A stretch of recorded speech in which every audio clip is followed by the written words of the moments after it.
Hello, and welcome to the reading of Lippy Luciano, grandson of Lucky Luciano, written by DeJuan Lucian. That's me and myself. Okay, let's get to the reading of this.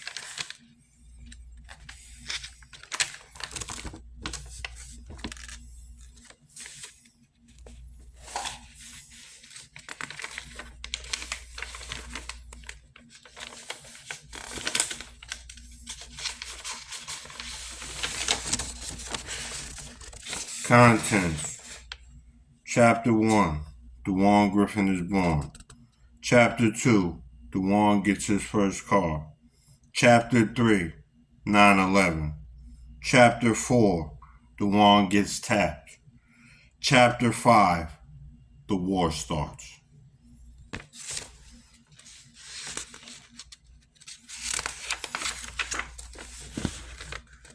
DeJuan Griffin was born December 16th, 1982 on Long Island, New York at Mercy Hospital. He was 1 month late.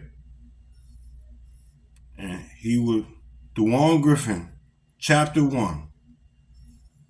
DeJuan Griffin was born December 16th, 1982 on Long Island, New York at Mercy Hospital. He was 1 month late.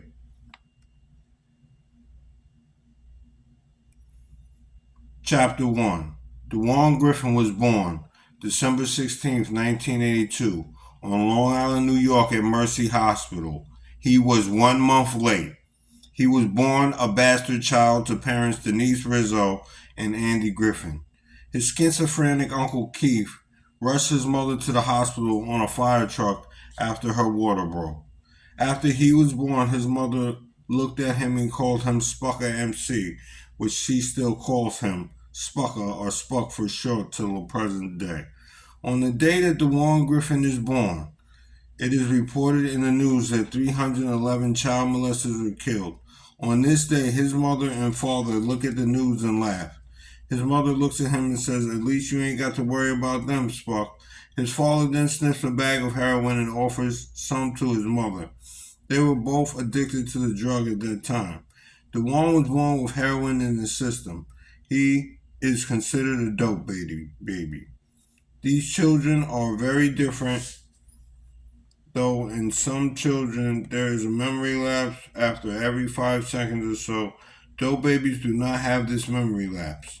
They think straight through the whole time, which makes them very intelligent, mature before their time. Although he was on Long Island at the time of his birth, he was raised in Southside Jamaica, Queens, in a co-op called Rochdale, with his 2 cousins and his uncle on his mother's side, Skip, and his grandmother on his mother's side, and his aunt and her husband, and of course his mother. There were 8 people in a 3-bedroom apartment, but it was clean, no roaches, nice furniture, and there was always food. As a youngster, DeJuan stays and fights in school. He went to PS 80, where the older students would make the young students fight, so he fought daily sometimes. He would get caught by the vice principal, but most of the time he would not. This is also where he learned how to steal. He used to go to the candy store as a youngster and steal candy with his friends. This all stops one day when his aunt gets a brick thrown through her window and said that his father did it. See, at this time, DeJuan's mother and father are not getting along with his Aunt Donna and Uncle Harry. They are constantly arguing. Even witnesses a fight between Harry and his father. So not too long after this fight, she gets a brick thrown through her window.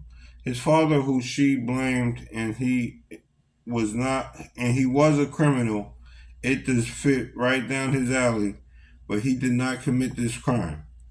Basically, before this incident and the fight between uncle and father, he does not know his dad is a gangster or a drug addict or anything like that, but it all comes out during this argument.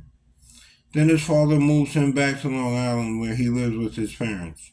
This is the Griffin residence, where he lives with his father, grandmother, Paula, his grandfather Kenneth Griffin Sr., and Uncle Keith, whom just talks to himself all day. DeJuan hates his uncle's talking and finds it unbearable, but he loves the neighborhood. He doesn't have to fight or steal anymore, and he is making new friends at his school. He already had two friends, John Darty and Keith Bosch, which lived on his grandparents' block, whom he knew from visiting his dad every weekend. One day, though, his life changed. He was sitting in his room on his 10th birthday listening to his favorite artists, The Doctor and the Black Dog.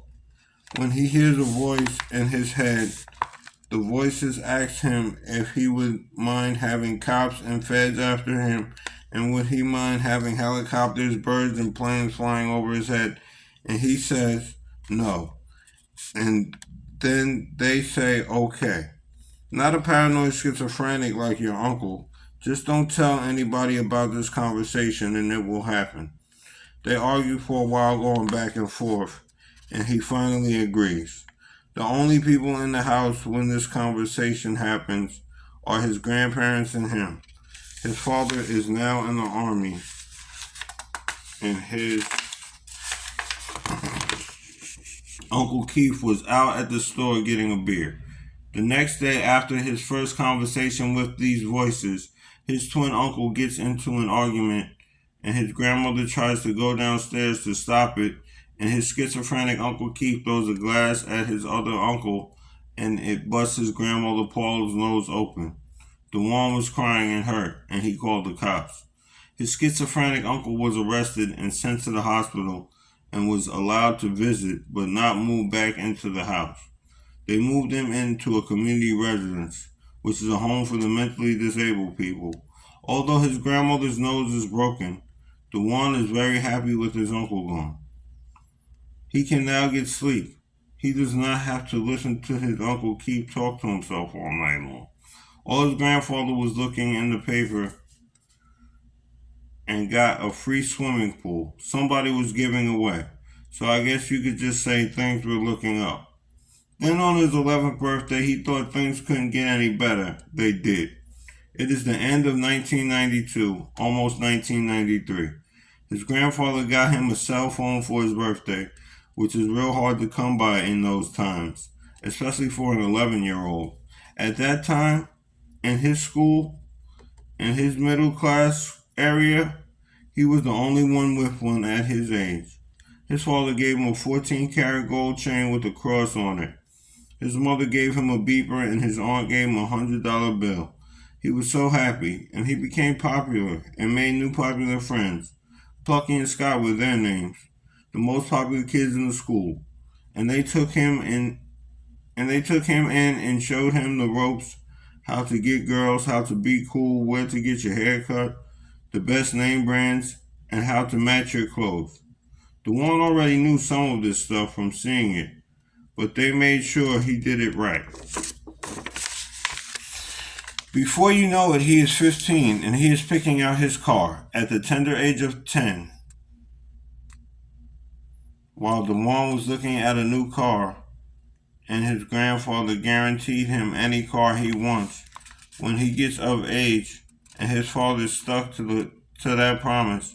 So he goes to Plucky and Scott and asks them what the hottest car is, because he has no idea.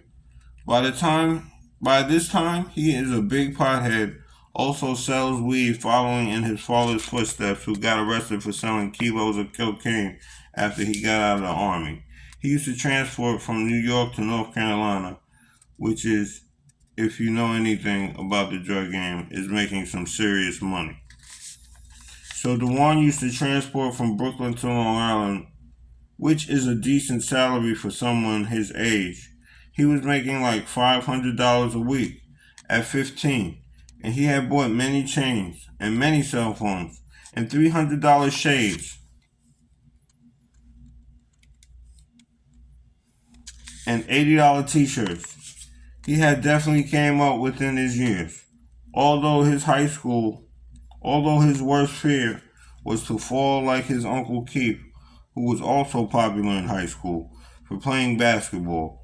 and almost made it to a pro team.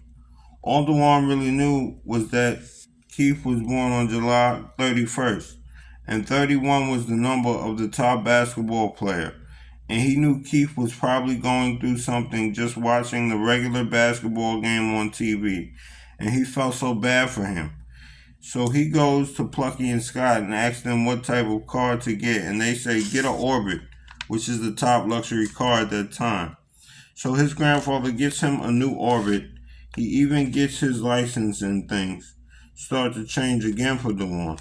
All he knows is that his friends are not acting like his friends anymore, and he thinks it is simple luxury car jealousy. So he moves to Atlanta, Georgia to live with his auntie, his grandmother's sister, and things are going well. Again, he has his license and his car down in Georgia, and as far as he knows, he is with a bunch of people he can trust. Unfortunately, it does not work out though. He starts going through the same thing in Georgia that he was going through in New York, and he swears that people are following him. But he does not know who or why. He just knows something is wrong again, and he is homesick also. So he goes back to New York. He buys new clothes, new chains, a new phone, everything he ever knew. Tries to stop smoking weed, which is hard for him, but he thinks it might be laced with something. So he's just drinking and buying weed from every new weed dealer he finds. Just looking for somebody to trust. And he cannot find one soul, which is very awkward to him. He knows how to hustle. All he really needs is people, but he cannot find anyone. Everybody he comes in contact with is giving him the cold shoulder. He does not understand this. Before you know it, every time he is in class, people are coughing very hard around him. Every time he goes to make a movement, like write something down on paper or eating food or throwing something in the garbage, people are just coughing for no apparent reason. All he knows is that it is happening very frequently around him, and when he is driving or walking through the streets, it seems like people are following him. And they all got kids, young kids, whom keep bending over, and this is bugging him out. He will not look at this. He cannot. He is not a sicko. Also, there are people slamming doors and flicking lights off and on his block. Constantly sees people talking on cell phones, and when he drives, people are swerving all around his car. He just wants to know what these people want and why. He eventually goes to school counselor and tells him his problems, and she refers him to a local psychiatrist who sends him to the hospital, where at first he is treated bad, but luckily for him, he meets good people that take care of him and nurse him back to health. Before you know it, it's the time is now October 31st, 2000, Halloween, and he is getting out of his long-term hospital, and he goes right back to school, the same school where all these events took place, but now, for some strange reason, he is a serious gangster. He don't take nothing from nobody no more, and he is a member of the Bloods now. He is really out for revenge, but nobody is giving him any problems anymore. Now he is a super senior at the age of 18. See, he started school at the tender age of 4, so he was always the youngest in his grade. He eventually sets up shop again and begins selling weed. He puts rims on his car and gets it painted and a new spoiler. He is the talk of the town. He is popular once again. And all this stuff that happened to him is just a bad memory. Something he came up with in his head. Something the doctors and the people that cared about him told him to forget about, so he did. He had a new girlfriend, a nice car, and everything was going good. So he calmed down a lot after a while.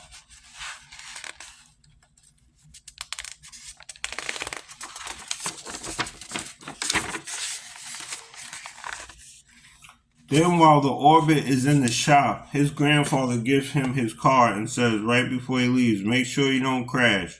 He does not even make it up the block before he crashes. Then he is so scared he attempts to run away from the scene. Before you know it, he gets caught in seconds. Cops are right on him. He goes back to the scene. The cops are calling his girlfriend a nigger lover simply because she is white and DeJuan is black. DeJuan does not take it lightly. He is very upset. He tries to open his door because it is hot and the windows on the car are closed. The cop tells him to keep his door closed and sit in the car. He hops out of the car because it is hot. The cops beat him down and slap him with a charge. The same cop that told him to keep his door closed says DeJuan punched him in the face. The next day is September 11, 2001. If you do not know what happened on 9/11, let me clear the air. 2 planes went through the Twin Towers. DeJuan was upset by this, though, and very scared. He lives in New York. He did not understand what was going on. He just got out on bail, and now it's 9/11. He was scared to death. He went up to the school smoking plenty of weed and told his girlfriend to leave the school. He was so scared Osama bin Laden might bomb something else. But life goes on. Before you know it, he went to jail and pled out to a 6-5 split, which is 6 months jail time, 5 years probation. He could not have took the year with no probation. But he was in a rush to get back to his girlfriend. He could have took the year with no probation, but he was in a rush to get back to his girlfriend, whom he believed was being unfaithful at this time. So he goes to jail, gets his GED in jail, gets into no fights, and was treated pretty well by peers. Definitely not what he expected. And when he is studying for his GED, the teacher tells the class that 99% of people that go to college after leaving jail do not come back to jail. So that is exactly what he does. He goes to college, but leaves a year later after a breakup with his girlfriend because he finds out she was cheating on him while he was in jail, and he cannot take it anymore. And he spends most of his day crying because he was deeply in love with her. This was his high school sweetheart.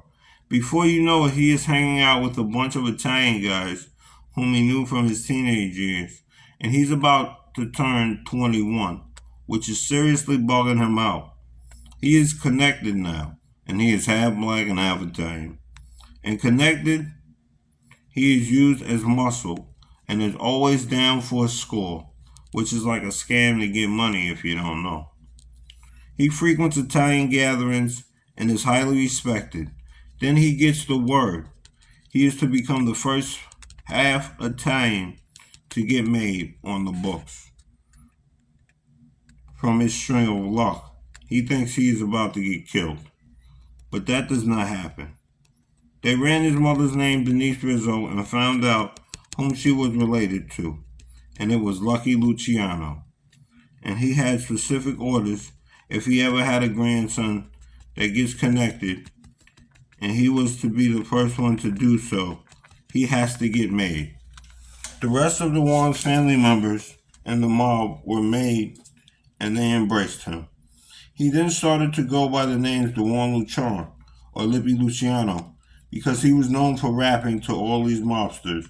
He had a small CD by the time he got to them, and they loved to listen to it. And they said, since you're a rapper, you can really use these names. Just keep rapping. And that he did. Then he meets this older maid guy who knew Lucky Luciano. And he stopped talking to him.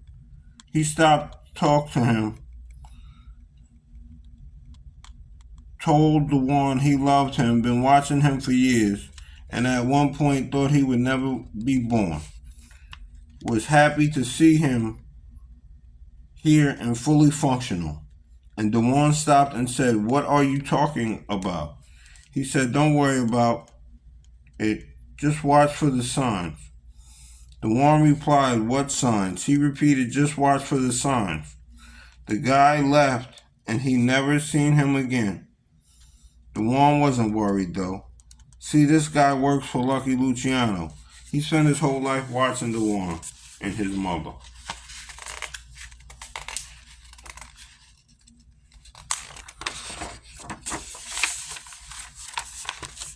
Then it happens. DeJuan gets tapped. He starts hearing voices. This is his worst nightmare. Now he is going to go through exactly what his uncle went through, and in his eyes his life is over. But that is not the case. The first 2 hours he was hearing these voices, they were assuring him he was not a schizophrenic. They are telling him he is tapped, so he is going around to a bunch of mobsters telling them he hears voices, and they are like, so do I. He still doesn't believe, though. He is in disbelief. So he goes to a 5-star hotel to cool his nerves with a pound of weed, and the voices just keep talking to him and explaining things. They are saying stuff like, you're responsible for 9/11, and all the people that died in 9/11 work for the Ku Klux Klan. They are also saying stuff like JFK's assassination was a conspiracy set up by the Ku Klux Klan. So was Martin Luther King Jr., Malcolm X, Robert F. Kennedy, and Huey P. Newton, and so on and so on. He is in disbelief. They are saying it was in your birth was plotted by Lucky Luciano. You use 100% of your brain. How do you think you aced that IQ test? And so on and so forth. They are also saying some people only turn on you when things are going bad to plot on the real people that are setting you up to set them up, which is why you get a lot of help at times. Then he remembers, watch the signs, and he goes to his cousin Terrell, whom is a Griffin Jones. Just like him, the last person he is going to ask someone he is sure he can trust do whatever, and his rapping partner. And he says he is hearing these voices too, and they are saying the same things to him. They are telling him they will be famous rappers one day. DeJuan was in disbelief. He looks at stuff like this like a big dream, and he was very satisfied with the life he was leading. Then they tell him, you cannot trust your grandma. You cannot trust a lot of people out there. And he does not believe. Still, and they say, just watch their actions. And all DeJuan could think about was this $8,000 he told his grandmother to hold for him, which his grandmother said she misplaced. And he is thinking she probably just did that because she knew it was illegal money. And the tap said, nobody takes money from the mall. That does not have a death wish. How do you misplace $8,000? Why does she always call your mother out of her name, disrespecting her and stuff like that? And the tap could prove him wrong on all grounds. And the more he noticed the tap was real, and they tell him he did everything he was designed for. He killed off the Ku Klux Klan. Tap in his sleep, which is now his tap talked to him before now, but the people that work for them, the black people, Spanish people, the Japanese people, and every other race, color, creed, and religion were still on the streets. But their taps are down. We run them now. You got to kill these people off. They got cops, they got feds. They got you cornered. Then they tell him to look out the window. You're going to see a helicopter. And he sees it. Then he notices all these birds on the balcony, and he remembers what they told him at the tender age of 10 and realized how he got to the point he is now at.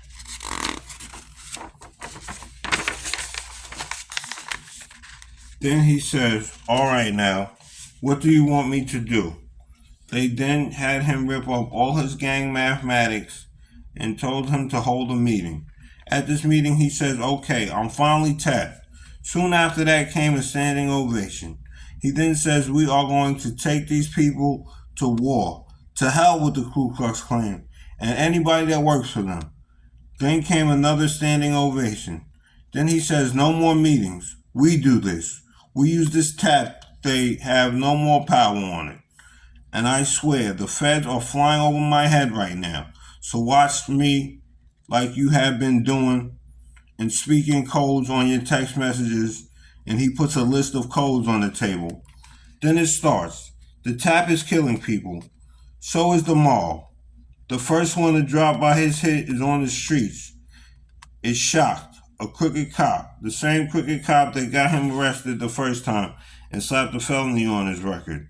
That was about to put a kilo of cocaine on him and get him arrested is now dead. The war is going on every day. 100 people die a day for 10 years, and it is still going on. Then they find the main problem, his grandma Paula, and Keith's twin brother keep pulling people off the street with horrible rumors they are spreading just to follow the mob and do stuff like cough and bend over in front of your face, basically disrespect you indirectly, talk indirectly, stuff like that. But the mob is killing people, and so is the tap. But the war might never stop. The tap is worldwide. Schizophrenia is worldwide, and so is the conspiracy. We have to kill off 1% of the world's population. DeJuan figures out, and some of them live in our houses and on our blocks, hold high positions, got guns, and they are ready for war themselves. So DeJuan Luciano and the mob finally get behind the tap and begin to get a new one designed.